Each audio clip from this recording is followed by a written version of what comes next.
Aune Greggas was born just after the close of the Second World War to an Adventist family. I was born in Finland, in the countryside, but the first memory that I have was when we moved very near our capital, Helsinki. My father had got a workplace there, and that was the place of my family for 31 years after that. She felt God's call on her life at a very early age.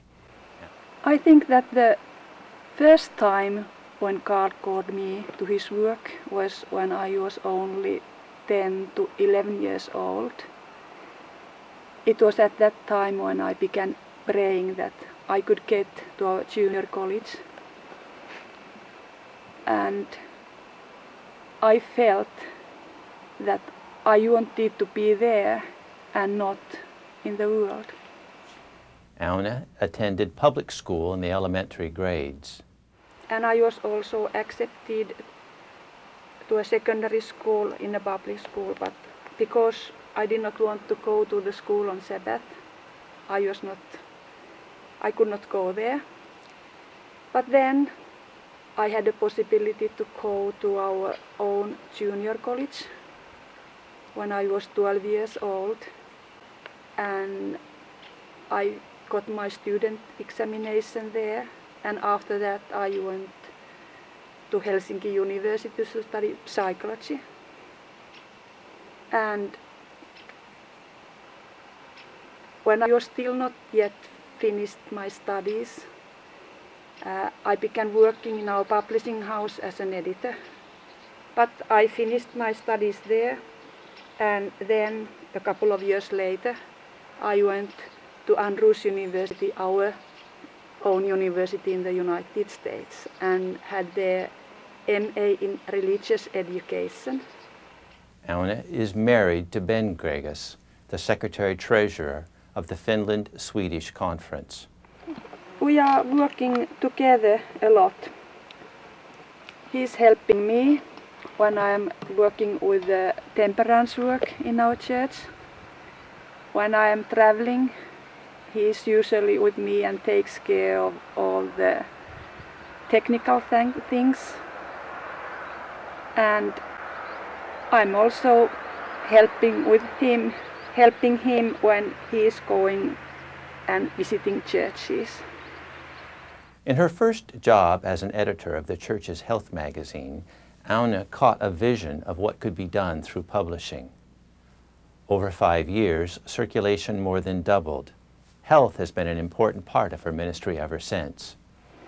It was in Peking, in the World Conference for Tobacco or Health, where a group from Nepal asked our group from Finland to come and do the same kind of tobacco intervention work than we have done in Finland, and we had also had a project in China.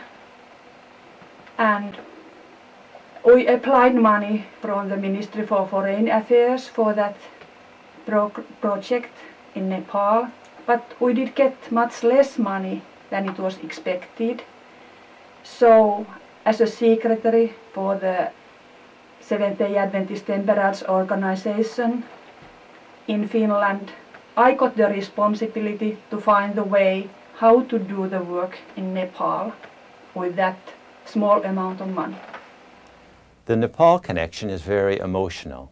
Aune and Ben's son, Asa, their only child, died of cancer at age 16.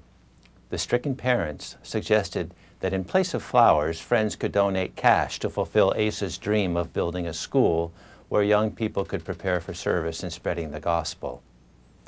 With $100,000 from friends and the Finnish government, a new multi-purpose building with 6 classrooms and a gymnasium was erected near Shir Memorial Hospital in Nepal. The building doubles as a church on the weekends. Although Aune is modest when she speaks of the specifics of the work in Nepal, the facts speak for themselves. Using schoolrooms, video, street dramas, and rallies, the Health, Education, and Tobacco Intervention Program in Nepal has trained 120,000 of that country's teenagers. The street dramas have reached another 180,000. The program has succeeded better than anyone dared imagine, and tobacco use has been reduced from the highest in the world, especially among women, to near European levels. When asked about her most significant contributions, understandably, Nepal became a key part of the answer. I think that it was a great thing when working with health paper to be oil when its circulations amounted from 17,000 to more than 40,000. And it was very nice to make Finnish smoke signals when it went about 100,000 to different schools in Finland. And also to make these times in Finnish, it was a great experience. But in this temperance work what I have been doing,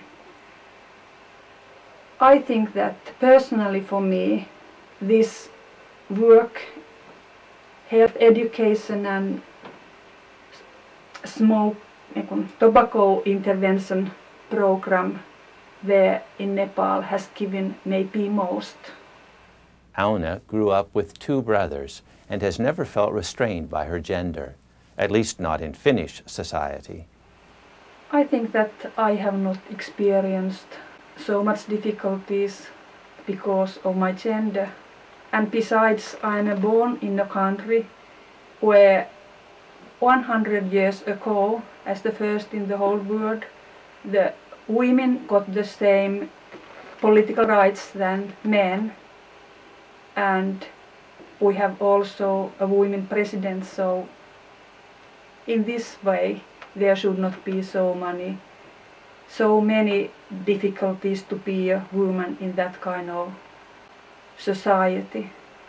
But sure there are differences, and maybe most are inside the church.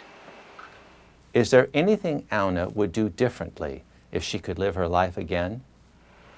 I have heard people saying that if they would live their life again, they would want to have exactly the same kind of life.